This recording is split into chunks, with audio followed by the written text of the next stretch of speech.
Hey Pre-Calc, I'm back with number 17. This one basically gives you 4 points, and it asks you, if you plot those points, do they form a square, and can you prove it? So the first thing I'm going to do is plot the 4 points given to us. Here's negative 4, 2. There's A. 1, 4 is B. C is 3, negative 1. And then D is negative 2, negative 3. And I can connect those.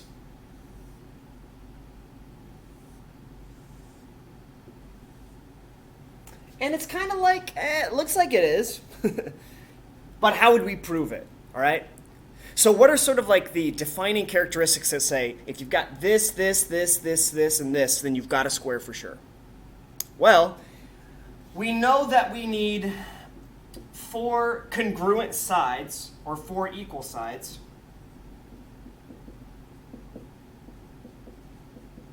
So we need to show that this side and this side are the same, which are the same as these. Okay? That's what we have to show. So I can't assume it to begin with. And then we need 4 right angles.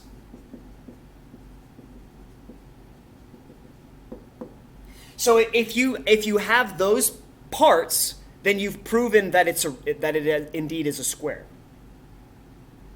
So for congruent sides, all I got to do is do the distance formula between AB, BC, CD, and AD. Okay? So this is how I would prove it. I'd say the segment AB is equal to, and then we roll it through the distance formula. Negative 4 minus 1 squared plus 2 minus 4 squared. That's going to equal negative 5 squared, which is 25, plus negative 2 squared, which is 4. It's root 29. All right, so if we got root 29 for AB, hopefully we're getting root 29 for BC as well. So check BC. 1 minus 3 squared underneath the root, plus 4 minus negative 1 squared, which equals negative 2 squared, which is 4. 4 minus a negative makes a plus. 5 squared is 25.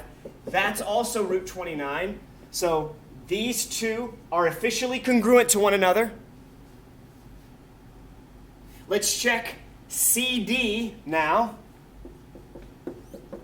You would do 3 minus negative 2, and that's squared. Negative 1 minus negative 3.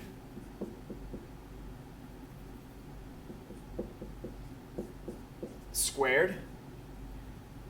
This becomes a plus. 5 squared is 25. That becomes a plus. Negative 3 plus negative 1 plus 3 is 2. Squared is 4. We got root 29 for a third time. So we've got another congruent side. It's fallen into place very quickly now. Now do AD, which is these 2 parts up here. AD, negative 4 minus negative 2. Plus 2 minus negative 3. This becomes negative 4 plus 2. Negative 2 squared is 4. 2 minus negative 3 is a plus. 5 squared is 25 under the root. That is also root 29. So, we've proven it's a rhombus where all 4 sides of the quadrilateral are equal. So, this proves 4 congruent sides.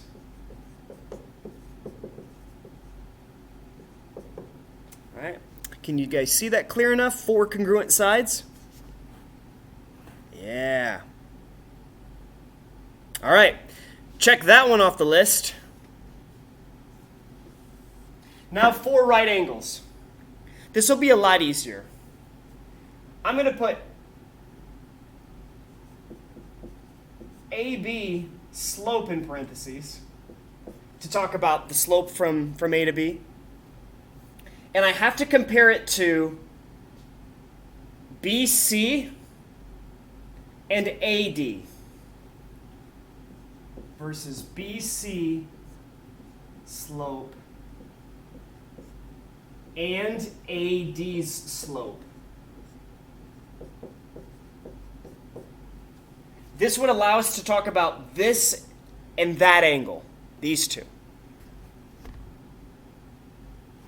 So, the slope, we could use the slope formula. There is a slope formula, but I'm just saying maybe we use rise over run to make things a lot simpler. But if you don't want to use the graphing perspective, m equals y2 minus y1 over x2 minus x1 is the slope formula that you guys should be using. The order matters, though. All right, it's not like you're squaring them so it doesn't matter which one you put first. You need to make sure that you're consistent with the order in which you actually do the subtraction. Anyway, AB is going to be up 2 over 1, 2, 3, 4, 5. Positive 2 over positive 1, 2, 3, 4, 5. BC would be down 1, 2, 3, 4, 5, right 2. They're negative reciprocals, which confirms that these two line segments form right angles. AD is going to be down 1, 2, 3, 4, 5, right 2. So 2/5 and negative 5/2 are negative reciprocals, which means that this also is a right angle. Now all you got to do is find the slope of CD, and then we can kind of compare all of them together. So the CD slope, sorry, this isn't as organized maybe as it should be, but I think you get the idea. CD slope is up 1, 2, right 1, 2, 3, 4, 5. So 2/5 for CD compared to negative 5/2 for AD. They're negative reciprocals, which means this is a right angle. And then BC is negative 5/2 compared to 2/5 for the CD. They meet at right angles. So that's the actual formal way of proving that this indeed is a square. I've shown that the slopes are negative reciprocals of one another in the appropriate places where they meet at actual vertices. And then I also showed that each side was all root 29 units. All right, let's talk about perpendicular bisectors now. So you saw sort of like the introduction to perpendicular lines, the idea that their slopes are negative fraction flips of one another. So if you look at number 23, they're basically asking you guys to find a formula that expresses the fact that an arbitrary point, we're getting into big words now, PXY is on the perpendicular bisector of segment AB. So they're basically saying, we got a line segment whose endpoints are 4, negative 3. Sorry, negative 4, negative 3. Left 1, 2, 3, 4, down 1, 2, 3. And also 6, comma 1. 1, 2, 3, 4, 5, 6, 1. Now, when they say a formula, they're basically saying, write the equation of this. And when you start to think about, here's my segment,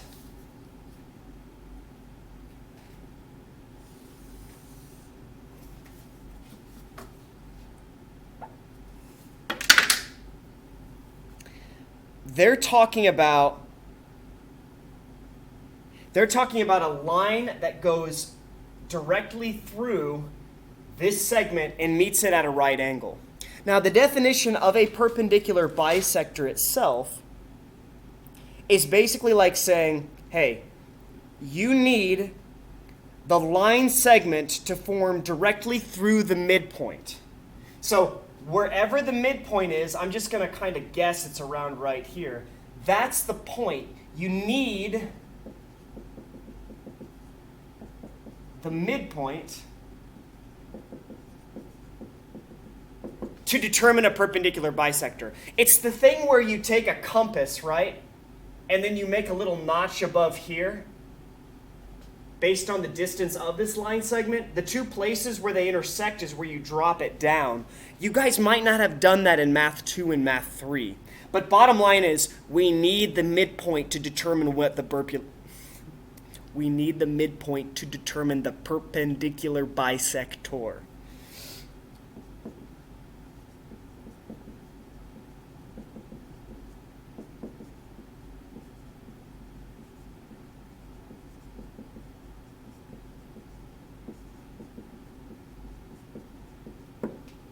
All right, so let's find the midpoint. We got our formula. I'm going to call it letter M. A, B, this is going to be M. So add the two x's together and divide by 2. Add the two y's together, divide by 2. 2 over 2 is 1. Negative 2 over 2 is negative 1. I was pretty close. Oh, look. Whole number, which is helpful. So essentially what we're asked to do is find a linear equation, find a line that creates a right angle here. Find a line that creates a line angle, a right angle. Find a line that creates a right angle and passes through the midpoint. So we need, if you recall, this is the equation of a line, y equals mx plus b. It has to pass through 1, negative 1, and its slope is going to be the negative reciprocal to whatever AB's slope is. So, M of AB equals up 1, 2, 3, 4, right 1, 2, 3, 4, 5, 6, 7, 8, 9, 10. It's 2/5. So, the perpendicular slope, I don't know if you guys remember that symbol representing perpendicularity, is going to be negative 5 over 2. So then we use this as our slope and this as our x comma y to solve for the b value. I don't know how confident you guys are with solving, like writing linear equations, but this is what you got to do. You say, I'm trying to find the m and the b. I got the m. And I'm choosing that x is 1, y is negative 1, because the point must pass through there. And then I'm using this slope. So I'm using these three pieces of information to plug in to y equals mx plus b. Y is negative 1, m is negative 5/2, x is 1. This will allow me to solve for the starting point, or the b value of that line. So it's negative 1 is equal to negative 5/2, which is the same as negative 2.5. The only reason why I put it in negative 2.5 form is because when I add it to both sides to get b by itself, I visualize it as it's 2.5 minus 1. It's 1.5. And that seems to be confirmed. If I drew this exact, it's not too far off from my rough sketch. So what is our formula? That, let me use the right words, that expresses the fact that an arbitrary point Pxy is on the perpendicular bisector of segment AB, is y equals negative 5/2 x plus 1.5.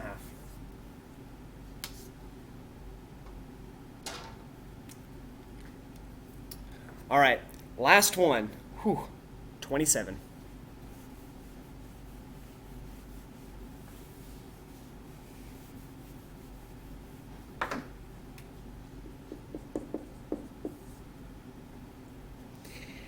This one says find all points on the y-axis that are a distance 6 from the point P5, 3. So, wow. 1, 2, 3, 4, 5, 1, 2, 3. Here's the point 5, 3. They're saying determine the points on the y-axis in which this distance right here is 6 units. So as you can see, maybe there's one there, and maybe there's one somewhere else. We really don't know at this point. So here's what I'm thinking. Let's just use sort of an arbitrary visual like I've got here and say, what if we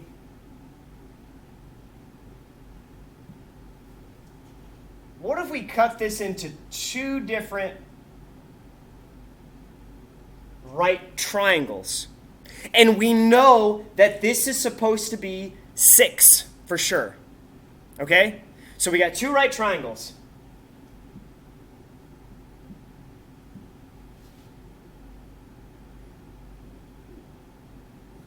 We know that this black line segment, the expo marker, is definitely 6. And we know the green right here is definitely 5 units out. So it's kind of like I'm saying, I know that 5 squared plus red squared, I'm just going to call it B, is equal to 6 squared. That'll tell me what this distance should be. So 25 plus b squared is equal to 36. Subtract the 25 from both sides, and you're left with b squared is equal to 11. Square root both sides. We're dealing with distance, so I'm only going to take the positive. b equals root 11. So this right here is root 11.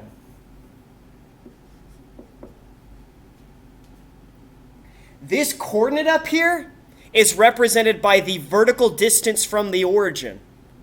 So you've got root 11 units that's already added to 3 units. You guys see that? 1, 2, 3 plus root 11 gets me up to that point. So I think we found our first ordered pair.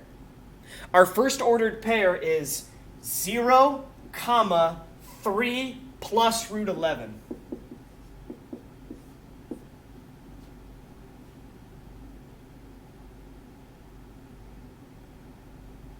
And then the exact same thing happens on the opposite side. I could roll this same formula through. It's just going in the opposite direction. It's going 3 minus whatever root 11 would be. Okay? So it's 0, 3 minus root 11 will get us to the other point on the y-axis that's exactly 6 units from it. So there's our 2 points. I can clarify this more in class because I'm sure this is the kind of problem where you guys would want to ask questions to clarify. So keep that in mind. And yeah, thanks for enduring these videos. I mean, we're approaching 50 to 55 minutes for all 3 of these. So thanks for being patient and watching through them all.